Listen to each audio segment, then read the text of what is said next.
Hello, everyone. My name is Alexander Hora, and I am 16 years old. I support freedom and protecting the American people. We as a people must stop the Communist Party from gaining control in the United States of America. I make YouTube videos to express my views, and I also have interviews with congressional candidates. Through this, I am trying to expose the shadow government for what it is. If you like my work, you can support me. I have links down below in the description of my GoFundMe and my PayPal. I want to do this when I get older full time. I want to continue to do my work. So if you want to support me and my work, you can support me by donating. Thank you for your time, and God bless. Hello, everyone. My name is Alexander Hora, and I am 16 years old. I support freedom and protecting the American people. We as a people must stop the Communist Party from gaining control in the United States of America. I make YouTube videos to express my views, and I also have interviews with congressional candidates. Through this, I am trying to expose the shadow government for what it is. If you like my work, you can support me. I have links down below in the description of my GoFundMe and my PayPal. I want to do this when I get older full time. I want to continue to do my work. So if you want to support me and my work, you can support me by donating. Thank you for your time, and God bless.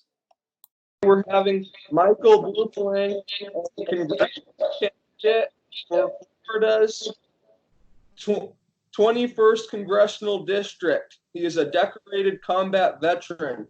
Thank you for being on the show. Absolutely. I really appreciate it, Alexander. It's exciting anytime you have an opportunity to talk about America and fighting for the Constitution and this country, and also talking about, making a difference in the community. And that's what it's all about. It's about community engagement, and being a legislator in U.S. Congress has a lot of responsibility. There's over 700,000 people in my district, and I'm running on a platform to really bring a great deal of change to our country and to fight for our Constitution and to preserve our values. When I serve the United States Army, our values are something that are really like burned into the core of who we are. And I come from a whole military family. My dad served in Vietnam on the USS Kitty Hawk. My grandfather served in Korea, and I was pre and post 9/11 as a non-commissioned officer in the 1st Infantry Division. Well, that's pretty great that you did all that, and your family has been very patriotic. So why did you choose to run as a Republican? Well, I mean, that's where my value systems. I'm Judeo-Christian. I'm Catholic. I was raised Catholic. I'm in the Knights of Columbus. I'm pro-life. I'm also someone that believes in the Second Amendment. I believe in the freedom of speech. I don't believe that anybody should have a control over your religious freedoms. I don't believe that people should control your speech. I mean, you should be able to have the opportunity as an American. That's why we live in a free nation. That's why 1776 is such an important time period of this nation's history, because it was the day that we became a free nation, and our Constitution, the Bill of Rights, these documents that people have sacrificed so much for, has given us the opportunity, that and the ability of others who have given their life for this country. And God bless our veterans, God bless our military, God bless our Gold Star families, because without them, we wouldn't be here today. So we got to preserve the future for tomorrow. And the way that we're going to do that is fighting now. And we have a lot of radicals right now in U.S. Congress. You look at the Squad, you look at Bernie Sanders, that's trying to get to be president of the United States. And we know that our president, Donald J. Trump, will be reelected. And I want to be someone in Congress who's going to support an America First agenda. That's what I believe in. And I believe in the values that you believe in, and voting on those values. A lot of times we have people in Congress right now who are Republicans, but they're voting to try to appease a certain group. We have a lot of pay to play. We have a lot of people that are involved with the establishment, and they want to become rich. I've already had a great deal of success. I was an investigator for the federal government. I worked in employment law with the Department of Labor. I ran the veteran program for the state of Virginia, helped to create over 30,000 jobs for veterans as part of the governor's initiative, the Virginia Values Veterans Program. So I've been doing this a long time. I've been a business owner. I've published 3 books. And at the end of the day, it's all about the people. I love the people. I want to improve their quality of life. I want to give them an opportunity to enjoy South Florida. District 21 has ocean fronts and a lot of beaches, and just it's a beautiful climate with the weather, and tourism is a big part of the economy down here. And I want to bring jobs to South Florida. I want to make a difference and utilize the skills and the abilities that I have to make a difference in the lives of the everyday Americans, and also ensure that children aren't being trafficked. I'm really big on human trafficking and also having legal immigration. So we definitely got to have, not have an immigration policy that's in line with freedom. Right now we can't have catch and release in this country. We can't have red flag laws. There's so many different things. There's over 20 million illegal immigrants in this country. And I'm sure, some of them want to contribute to society, but there are people here who want to harm Americans. And we also have to think about our national defense. I completely agree with what you're saying. And I see human trafficking as a huge problem myself, because the problem is that they're making money off these illegal aliens who have no rights under our Constitution or American law, because they're not supposed to be here, and they're putting them on their farms, having them work. I actually knew a Republican kid whose dad had illegal aliens working on his farm for just free room and board, which was really awful to know that this is actually happening. So what steps will you take to end human trafficking and protect and defend these people? Well, the main thing about human trafficking is there's a lot of federal and state dollars that go down, and local dollars to community-based organizations and nonprofits. And there's also a lot of fraud, waste, and abuse. So what we have to do is we have to have a verification process in the state of Florida that I want to work with the governor on, Governor DeSantis, to ensure that the companies that are working to eradicate human trafficking, that they're actually doing the job that they say they're going to do, and they're not part of the problem, because there are a lot of organizations who are fighting human trafficking, but then they're also getting people back into the system. So, for example, if someone was rescued and they were brought into a facility that was an organization that's meant to help a person who's trafficked to escape and to get their life back on track with resources, people in the community that want to help them and to make a difference, whether it's a bed or a job, or trying to reunite them back with their family if that's a possibility, and making sure that law enforcement is involved and they're not turning them back into the system. Because a lot of times victims of human trafficking and labor trafficking and sex trafficking, what happens in these different demographics is that if someone tries to rescue them, that they've been forced back into the system. So there's so many stories where people, have gone to churches and then they end up being right back trafficked again through these nefarious people that are, they're using it as a front. Just in Delray Beach, where I live, a sex human trafficking operation was busted. It had been going on for 15 years. I find it very hard to believe that someone in the police or law enforcement wasn't aware of what was going on. But on top of it, this organization that was busted, they had a storefront that was supposed to be helping children who were human trafficked. So these are the kind of things that are happening. So there are a lot of laws in place already. So it's not about specifically creating new legislation. It's about enforcing the laws we have. And I really want to go after white collar crime. That's something to me that's very, very huge problem. We have people that are professionals, business owners. We have entrusted people of the community that are involved in trafficking. Jeffrey Epstein, who was in my district on Palm Beach Island, everything that happened with him. When he had the plea deal with Acosta, he's a registered sex offender. And Rick Bradshaw, who's still the sheriff there, allowed him go on work release. And then kids were still brought in West Palm Beach when he was down. Kids were being brought to him still. So there's a big problem there. And Lois Frankel, that's who I'm running against. I find it very hard to believe that she is not aware or she's just she's being basically allowing this to happen. She's not being responsible. She's not doing something to solve the problem. So to me, when there's a problem, and Florida's the number 3 state for human trafficking, and Lois Frankel, she's the U.S. representative from Congress, and she's been there. She's been there for almost 6 years. So if you recognize that this is a problem and you're not doing something, you're either part of the problem, you're causing the problem, or you're just being negligent. And I believe one of those 3 things, or all 3 of them, she has been involved in. That's why she has to go, because this is a major, major problem. And if we don't fight for our youth, who will? I mean, these are innocent. Our kids are, they're so innocent. They're so young. And to think about that grown men want to watch pornography of young kids or to traffic them or have sex with these kids, I mean, it's absolutely disgusting.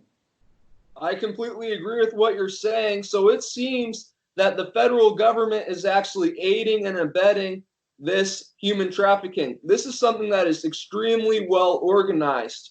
So will you hold the people in our government who are aiding and abetting in this, as well as foreign powers who are also aiding this human trafficking trade?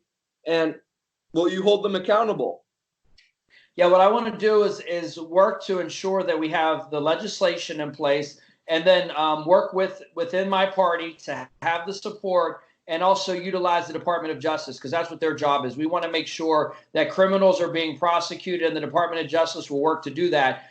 They have a very tough job because there's a lot of information out there. But if you are involved in human trafficking, you have to come to justice. I mean, it's just we can't afford as a nation to allow these things to happen, because it's not just low level crime. It's also at the white collar level. And that's what I'm saying here. We have a huge problem, and we need to bring it to light. And a lot of people, this is a $1 billion industry.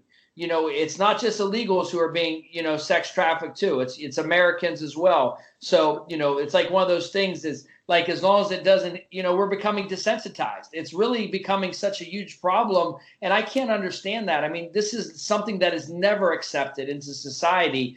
And we have to do something. And when I'm in U.S. Congress, I want to do something about it because I want to be the #1 representative fighting human trafficking in the country. It seems that you want to be your own man and try to help the American people and the people of the world.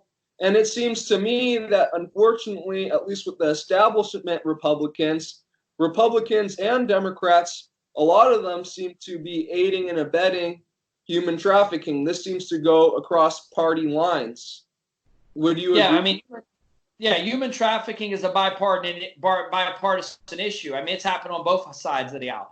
That's why we have a lot of rhinos. We have people that are Republicans who are saying that, this is what I stand for, but then they're doing, they're doing the same things. The way I look at it really is globalism. I look at myself as a constitutionalist. I'm fighting for the Constitution to give power to the people. We the people for the people. That's why we have legislators. That's why we have an executive branch and we have a judicial branch. The executive branch is supposed to oversee.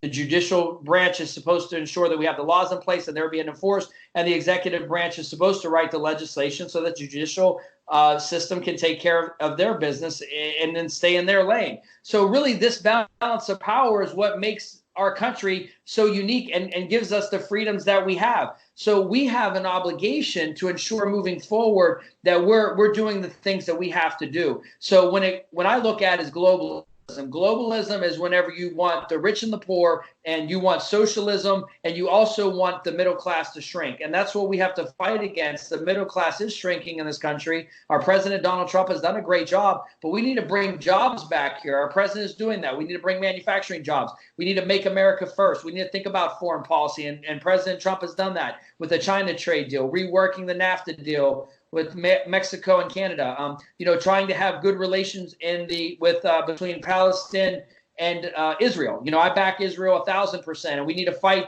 to ensure that any anti-Semitic and Jewish hating is not accepted. Any hating of Christians and the persecution of Christians is not accepted. We just can't afford to allow hate to happen in this world because, this is where it is. I'm a Judeo-Christian, I'm somebody who goes to church. I go to church in Delray at St. Vincent's. I'm involved with the community. I've worked in the community. I served on boards. And at the end of the day, somebody has to be the adult in the room. Somebody has to step up and you say, you know what? I'm willing to do this because I love my neighbor. I love my family, and I want to make a difference. So that's why I'm running, and that's why I want to do these things in Congress, because it's important. And it's not just going with the status quo. And when you go against the status quo, you are going to be subjected to a lot of criticism, a lot of, hate. I'm running a campaign that is based on policies. I want to talk about the policies and where my policies are different than other people, but I don't, personal attacks, people are going to try to bring me down because of what I stand for. I accept that. My faith with God allows me to understand that, there's going to be a lot of people that don't want me to be elected into office. but the people are going to understand what I'm trying to do and how I'm trying to do it. We just need the help. It's going to take a community effort, fundraising. We need the help to take back the House in 2020, because as you see with the left, they were going after first the Russian hoax and then the Ukraine scandal. They tried to impeach the president. All three of those cards fell, but they're not going to stop. So we need patriots like myself and some other people. I think some of them you've interviewed. We need to get some of these people into office so we can work in unison and be the next wave. I completely agree with what you're saying. So I am Catholic and you're Catholic as well. Catholic actually means universal. And you were saying how this human trafficking is globalist. So I see Nancy Pelosi going on her knees before the Pope Francis, to kiss his ring. And you also said that the churches are aiding and abetting in human trafficking. It's in some cases that they have been reported, yes. And so that's not just the Catholic Church, though. I'm talking about it in different denominations of churches. I completely agree with what you're saying, but do you think the Catholic Church with the new communist Pope is a real key factor in this human trafficking and drug trafficking? Well, what it comes down to this is that there's corruption everywhere. We're human beings, so I'm not going to say where the corruption comes from until we have an investigation and where I'm not a conspiracy theorist. I'm not somebody who's going to just go out here and make these blanket statements. When it comes to the Pope and my faith, I stand behind my religion. I think it's important, but also, some of the things the Pope has done, it makes you wonder, what his thought process is. But that's not my job as a legislator is not to worry about what the Pope is doing. It's to write great legislation, work in District 21 in Florida to ensure that the people are protected, to make sure that we have an infrastructure in Florida, that we're creating jobs, that we're helping people to have a good retirement, improve their quality of life, and ensure that we're working on the issues that are important to the people. Up one recently. I notified Lois Frankel, and we were unable to get it off the ground, but we are going to be able to do that here soon. But these are the kind of obstacles when you're running against the establishment. They're going to try to hinder you from getting your message out. So what I'm saying in your answer is this: I can't give you definitive information, but if some information is brought to my attention, I'm definitely going to do my due diligence and follow the trail where it may lead. Right. So these people, Republicans and Democrats like Nancy Pelosi, are being funded by big PACs and among other big people, and they're introducing these open border legislation. So through your own mind, who do you believe is the key component helping human trafficking? You cut out a little bit there. I'm sorry. Can you repeat that end of it? I'm sorry. Who do you think is the key component in aiding and abetting human trafficking? Who do you think is the main place where they're trying to have this all over the world, starting this illegal trade? Well, it's really, it's a funny question. There's a lot of different sources of this. I mean, it could be the black market. You also have, places like Pornhub that are, where people are being trafficked on there, and then the sex, pornography is being placed on their websites. I mean, there's, the black web. There's so many different ways, where people have these fantasies or some kind of addiction, and they're criminals. I mean, they're basically profiting off of people. Basically, human beings, we're losing the sight of the value of a human being, and people are becoming transactional for $1. That's the evilness of it. So when you talk about the source of it, it's a multi of factors, because there's the money. It's the root of all evil is money. People are greedy, and so they'll do anything to get rich or to have fame or to be somebody. And you see a lot of people who have, like Jeffrey Epstein, for example. He had a lot of power. He had a lot of influence, and these are and they were going into the high schools in Palm Beach County. So they were actually recruiting kids in the high schools, and they're still doing that. So as far as their motivation and who's responsible, again, you have to follow the trail to see where the end user is, who's beginning, who the root cause of all this is. And that's going to take a little bit of time. That's why we have law enforcement, and I back our law enforcement. I support our law enforcement, but we do know that there is a lot of information out there. You know, people have talked about Pizzagate. People have talked about these other conspiracy theories. People say to me all the time, well, you sound like somebody that's a truth seeker. You know, are you a Pizzagate guy? And what I say is I'm trying to eradicate human trafficking. If you want to say that's Pizzagate, then you're saying that. As far as what I'm concerned is I want to find out where the truth is, and I want to expose the truth, and I want to bring the criminals to justice. That's good that you're going to do that, and I really support that you're anti-human trafficking. And I do have to agree it's declining morality. So you were talking about the red flag gun laws and how you did not support that. So why do you believe people like Lindsey Graham and Donald Trump are supporting red flag gun laws? I'm sorry, you cut out again. Can you please repeat that? I'm sorry. Why do you think Trump and Lindsey Graham are supporting red flag gun laws? That's a good question. I'm sure they have their reasons. A lot of times people ask me, you know, do you support Donald Trump? Are you a Donald Trump person? You know, and people have said, well, you're like Donald Trump in a lot of ways. A lot of people have said that about me. It's actually his birthday is 2 days before me. We're both Geminis. Obviously, he has a lot more money than I do. But the thing about Donald Trump is that he's a straight shooter. I'm a straight shooter. But Donald Trump is Donald Trump. I'm Michael Bluemling Jr. So when people say, well, you know, do you support the president? I support an America First agenda. Do I support our president? Absolutely. He's doing great things. He's reinvesting into America. These are the things that we should be doing. So when I get into Congress, I want to support his America First agenda. I support the president. I think he's doing a great job on a lot of these things that we've been talking about. He's also working to eradicate human trafficking. He wants to secure our borders. He wants to get health care under control. He wants to help our veterans. These are all things that we have similar drive when it comes to these issues. As far as red flag laws, it's hard to say. I don't support red flag laws. I served the United States Army. I fired missiles, surface-to-air missiles. I fired grenades, mines. I mean, machine guns, assault rifles, handguns. I mean, I've pretty much fired every weapon in the military that you can fire.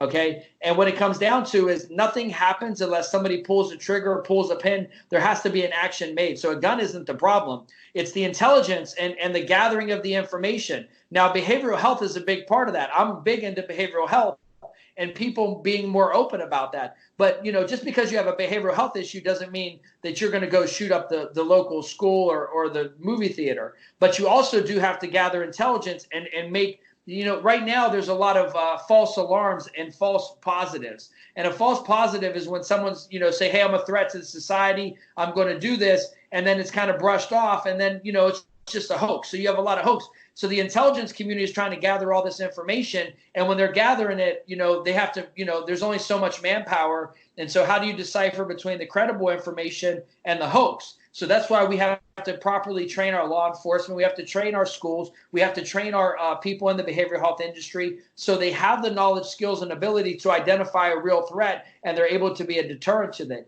That's why I support hardening our schools. We harden our banks that are guarding people's money. Why wouldn't we harden our schools where our children are at? But also when it comes to behavioral health, you know, if you don't like your neighbor and you say, well, you know what, I don't like my neighbor, he has guns.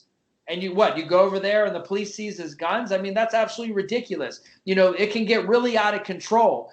Yes, are some people unstable? I mean, usually if you commit a crime, obviously you have a chemical imbalance in your brain because the normal person doesn't want to harm another human being or commit a crime, or sometimes, you know, things happen in the spur of the moment. I'm not a criminal. I've never committed a crime in my life. I've never did a drug. I saw drugs destroy my family. I had a very traumatic childhood, and you know, I saw how coming from a vulnerable population, how that can negatively affect someone. So I don't think like a criminal, but in some of these cases, you know, you have to start to understand, you know, what's the psychological behavior that these individuals are taking when they want to bring a gun and create, you know, be a domestic terrorist. And, you know, are they being trained by a group like Al-Qaeda and ISIS? You know, is that who's doing this? Is it domestic terrorism, or is it just a lone wolf where, you know, they just, you know, they're an Antifa? You know, what is the source that they're getting this information? So most of the time they are being trained. Some of these people are being trained. They're either reading documents online. And so when the intelligence community sees Joe XYZ person, they see them looking up information on the web on how to get ammonia nitrate to build a bomb, that they're made aware of that. I mean, these are things that, when you're in the military, you're trained a certain way and you're looking for these certain markers. I was an investigator for the government, and there's a lot of training that goes in, but the problem is that we have a huge population and it's hard to find the credible threat versus the hoax. And unfortunately, a lot of people are hoaxes, putting a false information out there, like I said, a false positive.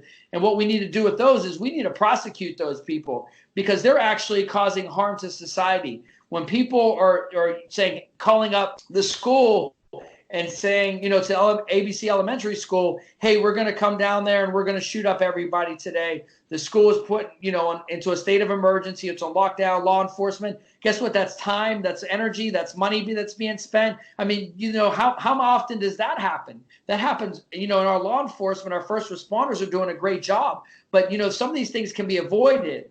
And people are doing these things, they're testing response times. They're trying to see, how far they can push the envelope. So criminals are always trying to find a way to cause chaos, whether, if it's robbing a bank, committing murder, domestic terrorism, all the drug use.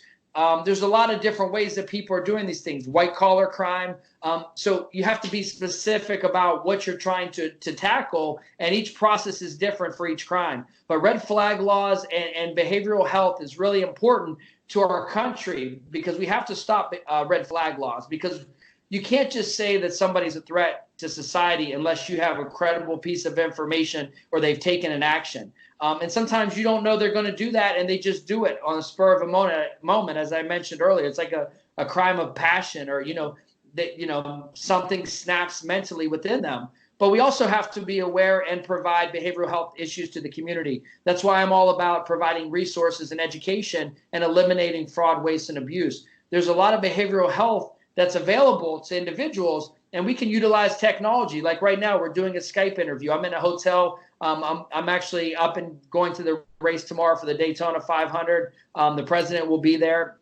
And with technology, people can talk to someone. If you're having a crisis, you could talk to someone. You don't have to go down. If you don't have transportation, or something like that, you talk to someone right over the internet. And I think that's a great resource, and we need to provide those resources to the community. And the people that are taking advantage of people, we need to step up and say, you know what, this isn't right, and they need defunded.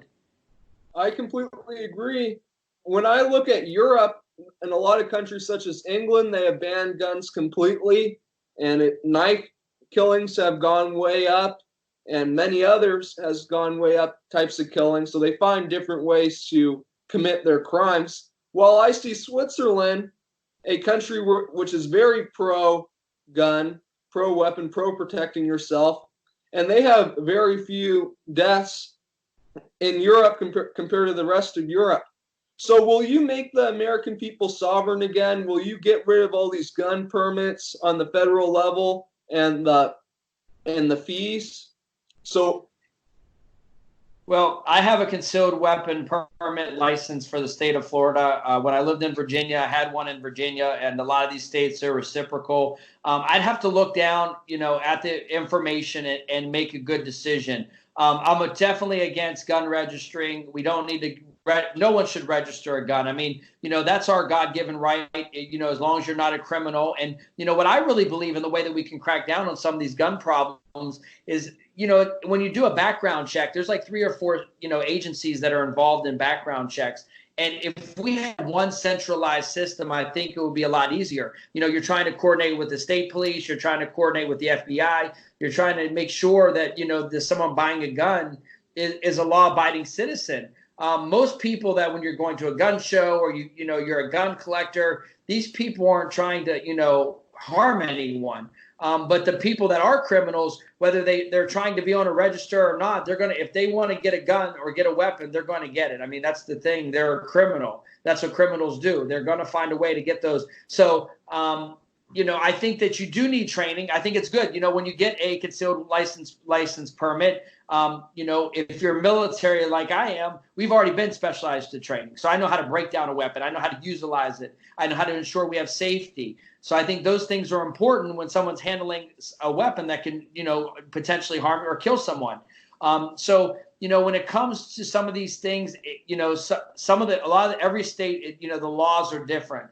If we had some more, but the thing is too, we don't want the government having control. That's the problem. When you give the government control of everything, then you're pushing socialism again. I'm not for socialism. I'm for the power to the people. So what it boils down to is let's have a system where you can get a gun. We know you're not a criminal. And we don't need to register that gun. We don't need people, saying, hey, my neighbor's a nutball or he served in the military.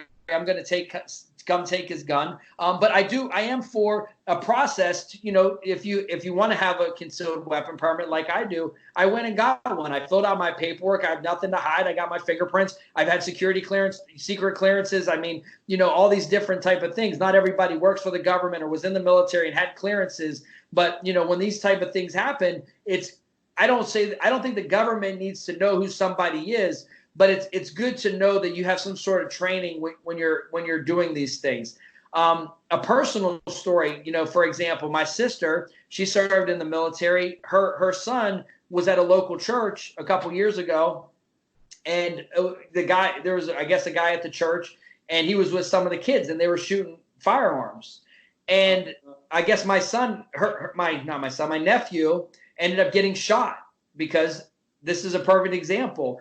I guess the other kid had the gun. The other kid was downrange. They didn't, my sister wasn't there. I guess she was entrusting, the church program because, there are a lot of organizations out here like Boy Scouts, and not that they're using guns at the Boy Scouts, but there is a lot of organizations out here where you're trying to teach kids, like a lot of times dad, used to take their kids out hunting and they handle a gun, they teach them to shoot their rifle, but that's in a controlled environment. So there is a lot of times where safety is very important. So I don't want the government to take control, but it is good to have people to be aware and know how to handle a firearm because you could have an accidental discharge or you could harm someone incidentally. I do have a theory myself of why these mass shootings are skyrocketing so recently. Like in the 50s, we didn't see very many mass shootings at all in schools, especially churches. And the reason why I believe is because more people had weapons to protect themselves. I was actually talking to some older gentlemen from around where I live, and apparently they used to bring weapons to the school. So usually when there's someone with a weapon, they can more easily handle the situation before a big body count happens. So I really like what you're saying on that. So what will you do to tackle the education problem? Well, I'm glad you brought that up because education reform is a big component of my platform. I have 4 degrees in advanced certification. My master's is from Penn State. I vested a lot of money into my education. Now, education is very powerful, but it's only as good as the usefulness of it. And so a lot of universities, I feel like they don't. So there's different components of education reform.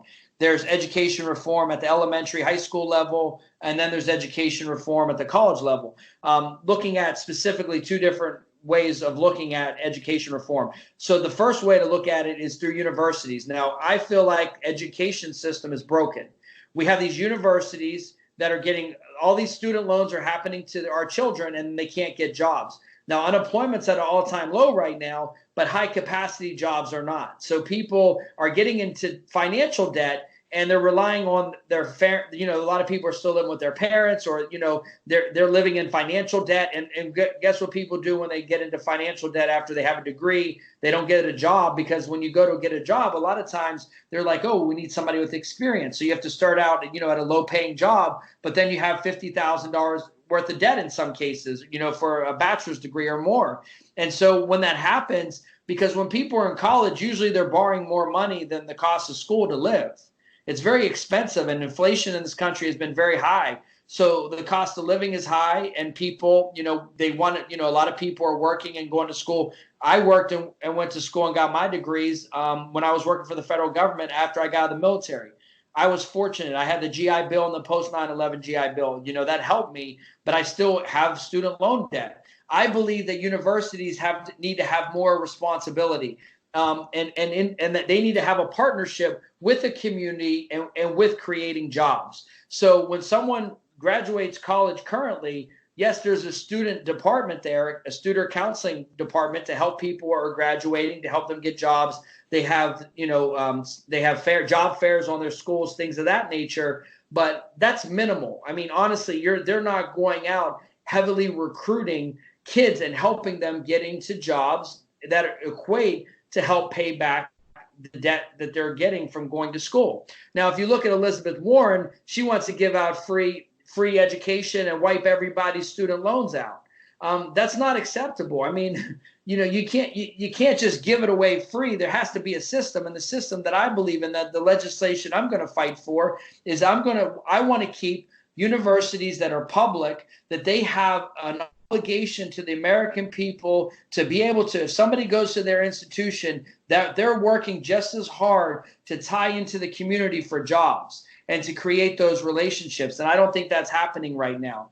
At the elementary, high school level, I believe that our kids are being introduced to sex education at a very young age. I feel like there's a lot of abuse that's happening. I think civics are being taken out of our school. Common Core has been a major problem. That's just being taken out of our school. And again, a lot of these things are state by state, so every state's different. I'm in Florida, so the laws here for the state are different than another state. But everybody learns differently. Everybody has a different way that they learn. So when you have Common Core, you have these processes, and then you have teachers that aren't making that much money, and then you have overpopulation of the schools. That's a problem. And another problem with our society is that, people are coming to this country and they're not assimilating to the United States of America culture. So then kids are being forced to learn, another country's customs in our schools. This is America. If you go to an American school, you should be indoctrinated into our system of the American history. The Revolutionary War, the Civil War, how this country was, founded. When I went to school, like I recited, the Declaration of, the Declaration of Independence, and you recite the Gettysburg Address by Abraham Lincoln. You learn these things 7 years ago. These things are taught in our kids nowadays. Everything's about Snapchat or TikTok nowadays. And electronics are great because in schools you can, be more efficient in teaching. But these are things that need to be addressed. Teachers need better paying jobs, and they need to work in these vulnerable populations. Right now, if you're in a vulnerable population, it's hard to get a good education. And divorce has been a very high problem in the United States. The family structure has definitely been changing. And when these things happen, this creates a problem. So it starts with the kids and it goes all the way up to adulthood. So if you don't get a quality education, you don't have mentors, you don't have role models, there's overpopulation, you're not being taught what being an American is about. Right now, with the NFL, you see how at the NFL games, they don't show the national anthem anymore. People were kneeling down, disrespecting, our country. If adults are doing that, what are kids thinking? What's the next generation? What pride do they have in the American flag and what this country stands for? And then this all starts in the school system. So we definitely need an overhaul of our school system, and we need legislators that want to fight for quality education reform. And I want to be one of those representatives leading the charge with my colleagues working together in U.S. Congress. And this is a bipartisan issue because this is all about the American people and preserving our Constitution. So when you have people on the left that want to take away our freedoms, this is the problem we're having, and that's why you see a divided House of Representatives currently, and that's why we need to win back the House in 2020, and I want to be part of the red wave. The problem that I see happening with the school systems, especially, there's two major problems, I believe. First of all, most American universities are receiving federal subsidies. thus making them less competitive for students so they can charge higher skyrocket rates. And another thing with our public schools, well, they get the $20,000 or whatever amount per student, and then they want to offer the least amount of stuff as possible to keep as much money as they can and pay teachers a small amount. So I really think if we gave the students a education voucher to be used only on education, that would make our whole system much more competitive and give the students more education than they currently have. What do you think on that? I think we need more school choice. I think parents need to have the ability to educate their children in the best way possible, and they need to make those decisions for themselves. And if your local community can't provide that, then we need to work together. And that's what leaders are. That's what their job is to do. That's what my job will be, is to work to better the community, to bring the family structure back together, to give people an incentive to want to be a part of the community. A lot of times nowadays, for example, a lot of people are leaving California. They have very high cost of living. The school systems are eroded. People don't want to be, out in California. So businesses are leaving. So this is becoming a problem. Where are those people going? They're going into other states. They didn't like where they came from, and they're taking that into another state. So instead of fixing the problem in California or fixing the problem in somewhere else, they're taking it somewhere else. We have a lot of people, 1,200 people a day are coming to Florida. So that's a big infrastructure. And we have the Everglades. We have, a lot of tourism in this country. We have a lot of people that come here seasonally because of the beautiful weather. And we need to preserve these things. But again, the education is important because it improves the person's quality of life. If you don't have a good quality of life, you're going to rely on the federal government. That's why the left is selling socialism. We have to fight socialism with everything we have because it's the beginning of the erosion of this country. So you will support school vouchers? I have to look at it and see it. But if that's going to help, if that decision is going to have a positive outcome for the community and increase outcomes, because that's the thing. A lot of times community programs or school programs, a lot of money's thrown at them, and it's like a line item in the budget. And then it's like, what's the outcome? I'm all about results driven. So if we're going to have school vouchers, as long as it's going to produce a positive outcome, I support it. But if it's going to be another line item, we have to start being fiscally responsible in this country. We have the IRS who audits small business owners and individuals and businesses. We need to have an audit of the federal government. I support that 100%. Why is it not that we don't know where the budget is being spent? This money, you look at Baltimore, for example, all this money from Obamacare got dumped into Baltimore to Elijah Cummings, who's passed away. Where's all this money gone? Nobody knows. It's like unaccounted for. These are the kind of things that we have to wake up for. When you talk about socialism, again, these are part of it. It's like, oh, well, just trust the government. Everything will be okay. Trust the government. No, that's the last thing we can do is trust the government. Would you get rid of the Federal Reserve? They seem to be a major key factor in this cronyism. Well, that's a really deep question, and there's a lot of layers to it. When you try to dismantle the government, you have to have a solution. So we'd have to get a lot of intelligent people together to have that conversation, and I would be willing to be part of that conversation. But whatever decision that I make has to be in the best interest of the people, and it has to remove the power from government. That's what I support 100%. Definitely. I just see our old system with the gold standard, and back then, the United States had a much smaller debt than we do currently have. So what steps would you take as a congressman to stop this massive debt? Well, you're absolutely right. We got to stop kicking the can down the road. When we kick the can down the road, somebody has to pay for it. We have to stop writing blank checks. So the way you have to do that is we need less taxes. We need to support small business owners. I was a small business owner before. I published 3 books. We need to give the power to the people. When you give a business an opportunity to flourish, right now, 85% of small businesses fail. We need 85% of small businesses to prosper. So we need to have funding sources for small businesses. We need less taxes, less regulations. That's the small businesses are the engine of America, whether it's supply chain management, manufacturing. These are all critical areas, retail, and these things are changing with technology. Technology is taking a lot of jobs away. So we need to find a way to have high capacity jobs in information technology.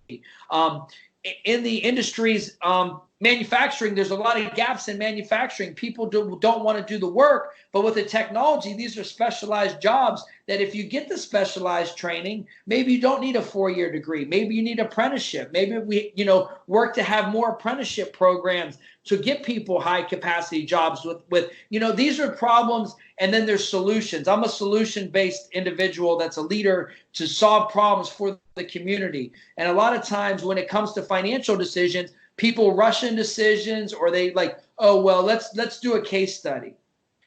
We already have, a lot of these things. How many case studies do you need to solve a problem? At what point? That's insanity, honestly. Like, well, let's spend another $2 million and we'll try to see if we can solve the problem. And you couldn't, you look at Social Security, you look at Medicaid, Medicare, you look at Obamacare now. We need to abolish Obamacare. We need to give healthcare options back to the people. Right now, Obamacare was a major problem in this country because it went to individuals and said, if you like your plan, you can keep it. That was a lie. If you're a healthy American, why are you being forced to get health care that you don't need? I mean, these are kind of things that the socialism and happened under Barack Obama that is causing us a lot of turmoil. And then also the cost of war. I'm not a warmonger. I'm someone that believes in diplomacy. I was overseas for 3.5 years. I was pre and post 9/11. I love this country. I was mechanized infantry. I was a non-commissioned officer. I am all about diplomacy. We have to we can't solve everybody's problem like Afghanistan. Right now, we have to give the power back to the Afghanistan people and to the Afghan forces. They have to take control and ownership of their forces. You saw the president. He pulled out of Syria. These are things that are important. At some point, somebody has to take ownership. And also, this is a lot of money that we're spending on wars. And who's paying for that? The American taxpayers. Now, we see that pretty much bipartisanly, the Congress and the Senate have been supporting war. There's been a few good Republicans who have been against it, like Trump, who has took us out of Syria. So we've seen them vote for war to go into Iraq and Afghanistan. But once we got rid of the people who were supposedly making nuclear weapons, Saddam Hussein, among others, we stayed in these countries. And at the same time, I see big oil giving money to Democrats and Republicans alike. Do you think that we may have went there to control the oil fields? What are your thoughts on that? Well, this is the thing. War is a business. A Kevlar costs money. M4 costs money. Humvees cost money. Everything. Jets cost money. Drones cost money. Everything. There's always a financial decision to a war. Who's going to benefit from that? You got to think about those things. And what loss of life. At what point is a loss of life valuable or invaluable? At what point is it humanitarian crisis? There's a lot of different factors. The bases that we went into war was weapons of mass destruction into the Iraq war after September 11, 2001, where I was serving on 2001. I was in Germany at a officer training for all the officers in Europe at USER.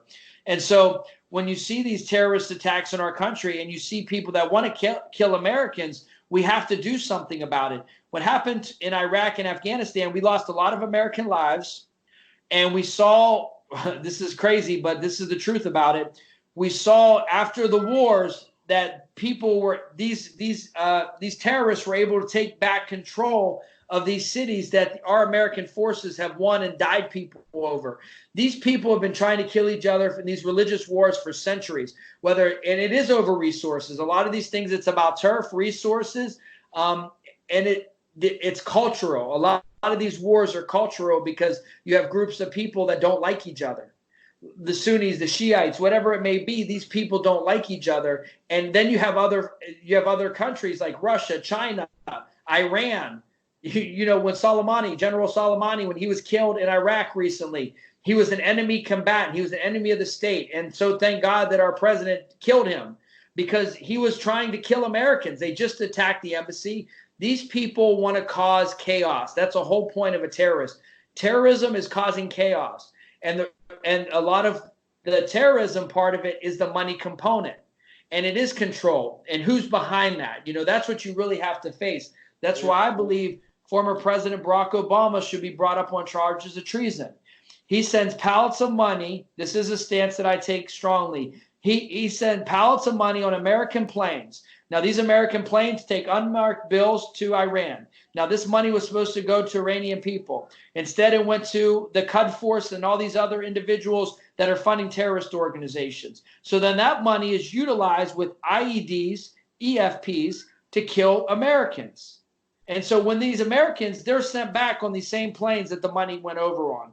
If that's not contributing to terrorism and the death of Americans, I don't know what is. And it's a major problem. And we really need to investigate this, because how is this acceptable that this president, former President Barack Obama, and this isn't about a party. This is just about decisions that were made. And John Kerry was over in Iran for a long time. What was he doing over there? So there is a lot of, again, it goes back to globalism. What are people trying to do? And these people are getting into positions of power. So when Barack Obama was fostering this Iran deal, which was completely terrible, thank God our president abolished it, because it was just, the Iranian deal was terrible for the American people. And then, after Soleimani was killed, we put more sanctions on Iran. And then, a lot of people were upset. You haven't heard about it lately because a lot of people are talking about the impeachment. So nobody's talking about Iran right now. But the Iranian people, they want to overthrow the government. They don't like communism. The people the people of South Korea, they don't like communism. That's why the American forces are there, because we need to change this. You look at Hong Kong, they're waving American flags. They want their freedom. You look at look at Israel and in Jerusalem, these people want their freedom. So you look at these groups of people all over the world, they just want to be free.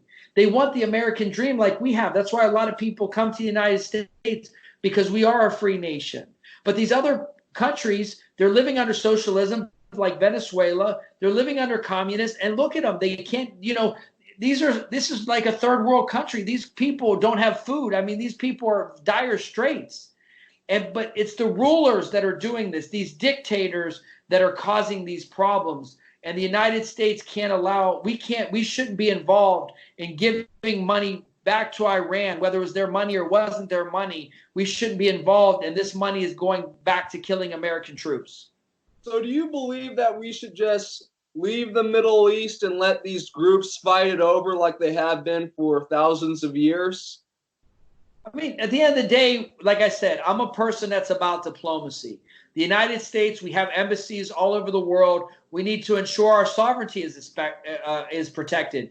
Our national defense is always can be threatened at any moment, and we have to be aware of that. So these countries, that even though they're at war with themselves, we can't just step away from them, because that could have major effects on us here. But we also have to put ownership to those leaders in the region to be able to, that's like NATO. NATO is kind of, it's not even, the main purpose of it is outdated. These countries are supposed to be promoting peace. And are they doing that or not? That's where the American people, the voters, when they go to the polls in this election in November, when they need to vote for Michael Bluemling Jr. in District 21 against Lois Frankel. They need to vote for President Trump. They need to vote for MAGA patriots all over the country, because Make America Great Again is about this country and making sure that our way of life is protected, the Constitution is protected, and the American people are protected. That's why a lot of Venezuelans have moved to Florida in recent history. Yeah, we're having a lot of problems because a lot of people are coming from Central America, and that's why it's blue in South Florida. We have major problems down here, and there's a lot of infiltration. I'm fighting the establishment. I'm fighting the deep state, and it's all about human trafficking, drugs, I mean, there's a lot of nefarious and illegal activity happening, and it's not just in South Florida. It's happening in California. They're trying to turn Texas purple. It's happening in New York. A lot of these places were under attack, and that's why we need patriots to stand up. I'm doing that. I have my own podcast as well. I've interviewed other candidates across the country. I'm trying to help the movement, the red wave. I'm trying to ensure that 2020, that we stop this initiative, because you know what? If Mike Bloomberg or Bernie Sanders, or Joe Biden, these people, Elizabeth Warren, if these people are to get elected president, everything that the president has done is going to be taken away. What are your thoughts on abortion? Well, I'm a pro-life person. I believe in the life, the sanctity of an unborn child. I believe that we need to preserve that, and we need to defund Planned Parenthood. The president has done. We need to. That's awesome, because Planned Parenthood, they're an organization that wants to help provide information. Okay, if that's the case, but then you end up killing babies, and it becomes basically it's a moneymaker. It's a manufacturer of money. That's what they're making money off of killing unborn kids. That's what it comes down to. And I don't understand how we as a society can accept that. And guess what? 50% within a 2% error ratio are women. So when you talk about a woman's rights, you're going to be killing women. How is that acceptable? That basically takes the whole argument that you're saying, oh, well, what about a woman's choice? Well, your choice or the kid's choice? I mean, at what point do we start playing God? And I believe when you kill an unborn child that you're playing God. It says in the Bible, thou shalt not kill. It doesn't say, only the living and not the ones that are here. It's a very sanctified process. There is a lot of corruption with our adoption and our programs to help kids in this country through child welfare services, human services. These the areas we need to look at, and I want to do that for the community. We want to make sure that if somebody adopts a kid, that they're doing the right thing. If we have foster parents, that they're actually helping kids and they're not putting them back into more abusive situations. I mean, we have so many problems. There's so many things to address. I mean, we could talk for hours about these things, but it takes one leader that's behind the community, with the community. I'm the voice of the community. I want to fight for my district. I want to fight for the American people. I love America. I love this country. And we have to work together. It's not just on one person to solve the world's problems. Like right now, our president's doing a great job. It's not just all on him. It's on all of us to fight for our freedoms and to ensure that people that are taking advantage of the system, that they're brought to justice. I completely agree. It's really an anti-human agenda. So I just have two last questions for you. So what are your thoughts on, are you beholden to any group or organization? Have you took money from any big PACs or stuff like that? Well, I'm going to be up at CPAC in Washington in 2 weeks. The thing about fighting the establishment, running a grassroots campaign, it's all about name recognition. And that's, it's all about interviews. It's, you got to get your name out there. People have to know who you are. People have to trust you. I've been building that trust my entire life. And the personal attacks are going to come, but I really am praying and putting a lot of faith in my community to get behind me, but also with the recognition that's coming with people trusting me as a patriot, helping other patriots across this country, through my podcast, through my radio show, people seeing my heart, my love for humanity, my love for people. And I need these PACs to get behind me. I need veteran PACs to get behind me. I need people to help spread the red, white, and Bluemling initiative, the agenda for the people, by the people, because that's all I am. I'm a leader for the people. But would you be beholden to these groups who are giving you money, or would you remain your own man? Well, I'm always going to be true to my value system. I'm never going to sell my soul out. I'm going to vote as a conservative when I get to Congress. I'm a constitutionalist. A lot of times people running for office lie to the people just to get elected. And I want my voting record to reflect what my stances are and my value system. I am a person, I'm a negotiator. I'm all about compromise, but I will never compromise my value system. And I'm never going to sell my soul. I'm not trying to get rich off of doing this. I just want to help the American people because I feel that everybody deserves a good quality of life. If you live in this country, you deserve to have the opportunity to have a good quality of life. And that's why I want to run for U.S. Congress. That's why I am running. And that's why I'm going to beat Lois Frankel at the general election. And I first got to win the primary in August in Florida here. Well, I definitely don't see you losing with the stuff you're saying and putting it into practice. So can you tell everyone where they can find you? Yeah, you can go on my website, Bluemling2020.com. We need donations. We need volunteers. Reach out to me. You can follow me on Twitter. I have a verified account for USA Freedom. You can also follow me on Instagram. You can email me at mbluemling, which is BLUEMLINGJR at michaelbluemlingforcongress.com, and that's FORcongress.com. You can send me an email, but all that information is on my website. We need all the help we can get. This is grassroots. It's all about the future of our children. It's the future of our right now. We have a lot of problems with our retirees. We need to make sure that nobody's taking advantage of them. We have to work for the people, with the people, and I want to do that. I'm asking for your vote of confidence, your trust, because I don't want to betray you. I respect the people that are listening to the show. I'm very thankful for the opportunity, Alexander. Thank you for interviewing me. I respect people. You are the future of this country, people like yourself. And we have this technology. It's great that we can do this Skype interview. And I will do any interview anytime. I'll debate my opponents anytime, any place, because we need to understand where we stand. The people need to hear where you stand. And you can see my platform on my website as well. Well, thank you for coming on. You sound like a really solid candidate, and I think people should vote for you against this corrupt woman. Thank you so much. Help me get rid of Lois Frankel. Thank you very much. Okay, thank you.